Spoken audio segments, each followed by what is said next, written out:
Good evening everybody. देखो आज मैं स्टार्ट करूंगा। कल की जो मैंने क्लास में कराया था मैंने आपको खाली शुड कराया था। आज करा देता हूं मैं आपको शुड हैव। देखो शुड हैव कहाँ यूज करते हैं। शुड तो मैंने आपको बताया था खाली शुड जो यूज होता है हमारा प्रेजेंट की एडवाइस। इसमें क्या होगा, इसमें पास्ट की एडवाइस होगी। शुड हैव, ये क्या हो जाएगा, should have.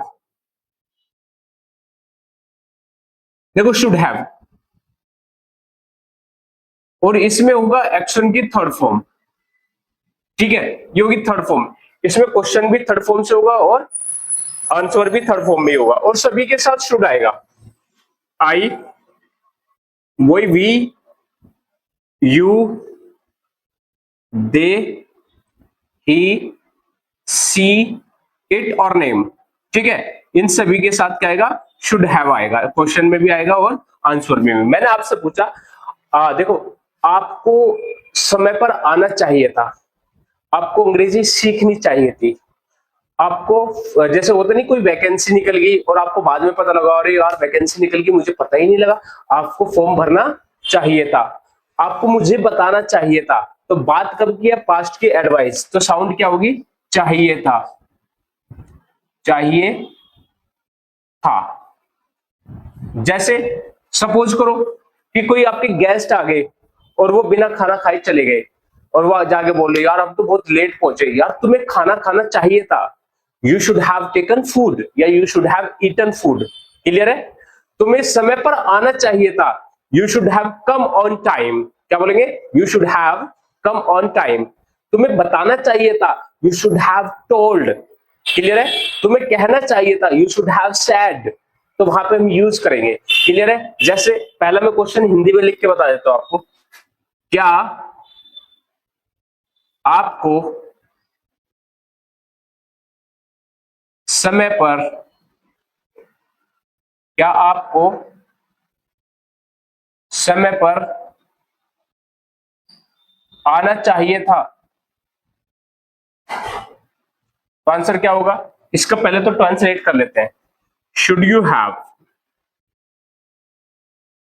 Should you have come on time. तो आंसर क्या देंगे, I should have come on time. Yes, मुझे समय पर आना चाहिए था, I should have, I should have come on time. मुझे एप्लीकेशन लिखनी चाहिए थी, I should have written application. भाई उन्हें कल आना चाहिए था, they should have come yesterday. Clear है, क्लियर है गाइज। हाँ देखो बात कर लेते हो, जब भी हम किसी को एडवाइस देते हैं तो आपने बोला कि उसने बोला कि सर मुझे बताया नहीं आपने। ओके भाई, तुम्हें पूछना चाहिए था, you should have asked me. तुम्हें मुझसे पूछना चाहिए था। भाई तुम्हें लिखना चाहिए था, you should have return. Clear है, तो यहां तक बात समझ आ गई। अब इसकी नेगेटिव की बात कर लेते हैं, तो नेगेटिव क्या होगी, आई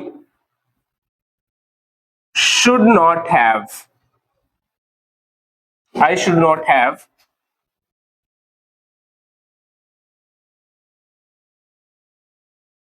कम on time, come on time. मुझे नहीं आना चाहिए था समय पर। होता नहीं सर मुझे एप्लीकेशन नहीं लिखनी चाहिए थी, I should not have written application. मुझे उसे नहीं बोलना चाहिए था, I should not have told him. ठीक है, मुझे उसे गाली नहीं देनी चाहिए थी, I should not have abused. Clear है, तो थर्ड फॉर्म यूज होगी इसमें, क्वेश्चन में भी और आंसर में भी। देखो कम की जो सेकंड फॉर्म होगी वो तो होगी केम, और थर्ड फॉर्म और फर्स्ट फॉर्म होगी कम। क्लियर है, come came come, write wrote written, play played played, watch watch watched. Clear है, कुछ फर्स्ट कुछ वर्ब की जो फॉर्म होती है वो फर्स्ट और थर्ड एक जैसी होती है, कुछ सेकंड और थर्ड एक जैसी होती है। क्लियर है, बात कर लेते हैं, क्या तुम्हें समय पर नहीं आना चाहिए था, should not you, should you, sorry, should you not have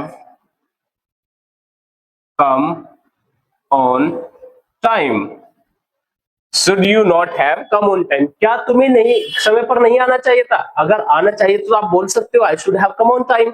नहीं सर मुझे नहीं आना चाहिए था, I should not have come on time. Clear है, क्या तुम्हें मुझे इन्फॉर्म नहीं करना चाहिए था? Should you not have informed मी? आपने बोला हाँ सर मुझे इन्फॉर्म करना चाहिए था, I should have informed you. Clear है? बात कर लेते हैं last question, WS family. Why should you have come on time? तुम्हें समय पर क्यों आना चाहिए था? तो आप अपना रीजन बता सकते हो। I should have come on time because I was getting late, क्योंकि मैं लेट हो रहा था। ठीक है, और my exam will be start. Clear है? तो जो भी आपका रीजन है वो आप यहाँ पे दे सकते हैं, why should you have come on time. ठीक है गाइज, ये है आपका शुड हैव। आपका शुड हैव मात्र 5 मिनट में मैंने आपको खत्म कर दिया है। क्लियर है? तो ये शुड हैव आपको समझ आया होगा, आई होप। और प्लीज गाइज वीडियो को शेयर कर दीजिएगा। ठीक है, थैंक यू सो मच।